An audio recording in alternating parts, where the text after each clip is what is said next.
నేను chicken gravy ఎలా చేస్తానో ఇవాళ మీకు చూపిస్తాను. ముందుగా చికెన్ వాష్ చేసి పక్కన పెట్టుకున్నాను. అండ్ ఇప్పుడైతే గార్లిక్ విడిపించుకుంటున్నాను. ఆ తర్వాత దాంతో పాటు ఆనియన్ అండ్ అల్లం ఇవన్నీ కట్ చేసి పక్కన పెట్టుకుంటున్నాను. ఆనియన్ కట్ చేస్తుంటే కళ్ళలో నీళ్ళొచ్చేసాయి.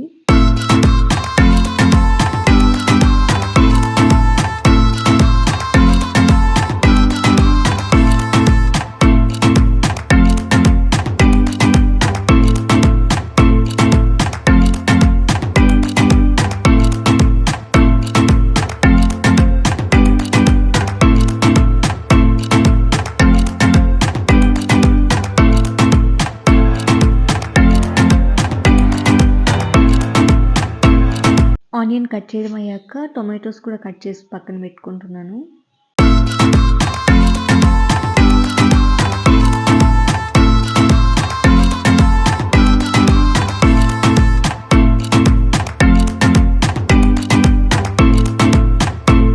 ఇలా అన్నీ కట్ చేసి పక్కన పెట్టుకొని తర్వాత స్టవ్ మీద పెనం పెట్టి స్టవ్ వెలిగిస్తున్నాను. అండ్ దాంట్లో కొద్దిగా ఆయిల్ వేసుకొని ఈ కట్ చేసిన ఆనియన్, టొమాటో అండ్ పచ్చిమిర్చి ఇవన్నీ వేసి వేయించుకుంటున్నాను.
ఇలా ఆనియన్, టొమాటో అండ్ పచ్చిమిర్చి బాగా వేగాక స్టవ్ ఆపేసి పక్కన పెట్టుకోవాలి. బాగా చల్లారనివ్వాలి. ఆ తర్వాత మిక్సీ జార్‌లోకి గార్లిక్, అల్లం అండ్ కొద్దిగా మిరియాలు ఇవన్నీ తీసుకోవాలి. అండ్ చల్లారిన టొమాటో, ఆనియన్, పచ్చిమిర్చి కూడా ఇందులో వేసుకోవాలి.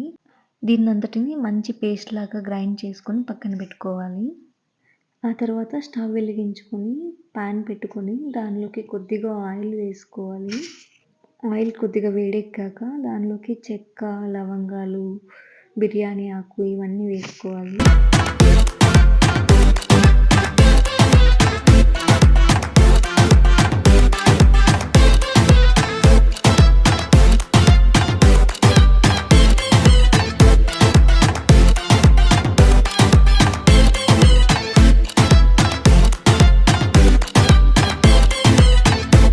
అవన్నీ వేసుకున్నాక కొద్దిసేపు అయ్యాక దానిలోకి మిక్సీ పట్టించుకున్నటువంటి పేస్ట్ ఏదైతే ఉందో అది వేసుకోవాలి.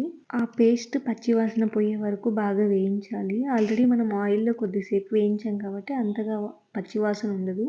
బట్ స్టిల్ మనం పచ్చివాసన వెళ్ళి కొద్దిగా ఆయిల్ సెపరేట్ అయ్యే వరకు వేయిస్తూనే ఉండాలి. అప్పుడే గ్రేవీ టేస్ట్ బాగుంటుంది. దీనిలోకి నేను కరివేపాకు వాష్ చేసుకొని ఒక పిడికెడంత కరివేపాకు వేసుకుంటున్నాను. మీరు చూసినట్టయితే ఆయిల్ అయితే సెపరేట్ అవుతుంది కొద్దిగా. సో అలా పచ్చివాసన వెళ్ళే వరకు వేయించుకొని దానిలోకి మనం లాస్ట్‌గా చికెన్ వేసుకోవాలి. నేను ఆల్రెడీ చికెన్‌ని కడిగి పక్కన పెట్టుకున్నాను. సో ఇప్పుడు ఆ చికెన్‌ని ఇందులో వేసేసుకుంటున్నాను. ఇందులో లెగ్ పీసెస్ కూడా అలాగే ఉంచేసాము కట్ చేసి బాగా మసాలా పడుతుందని. 2 లెగ్ పీసెస్ కూడా ఉన్నాయి చికెన్‌లో. అవి కూడా వేసేసుకుంటున్నాను.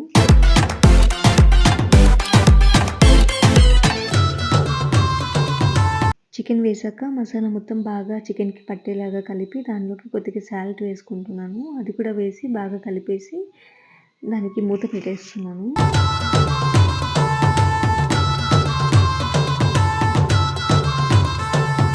అలా 10 మినిట్స్ ఉడికాక ఓపెన్ చేసి కొద్దిగా కదిపి మళ్ళీ క్లోజ్ చేసేస్తున్నాను. వాటర్ అయితే ఏం యాడ్ చేయలేదు. చికెన్‌లోనే వాటర్ ఊరుతాయి కదా! సో అలా చికెన్‌లోనే వాటర్ వచ్చాయి. దాన్ని కలిపి మళ్ళీ మూత పెట్టేశాను.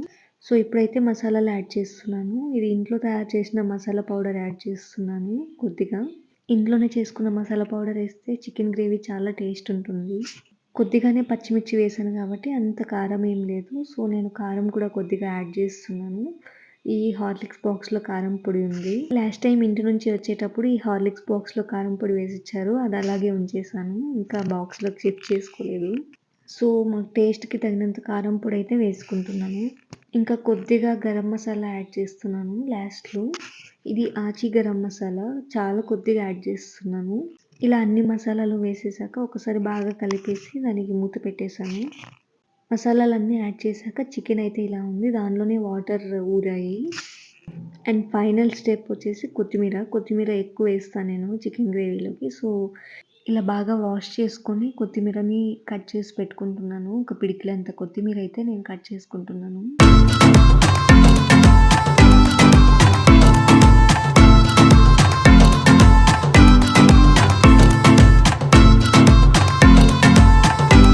ఇంకా 5 మినిట్స్‌లో దించేస్తామనగా లాస్ట్‌లో కొత్తిమీర వేసేసి మూత పెట్టేసాను ఒక 5 మినిట్స్.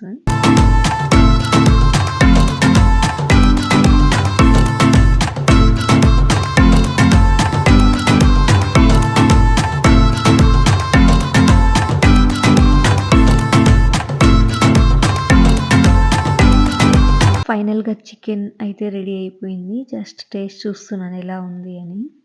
చాలా సాఫ్ట్‌గా మసాలా మొత్తం ప్రతి పీస్‌కి పడుతుంది ఇలా చేస్తే.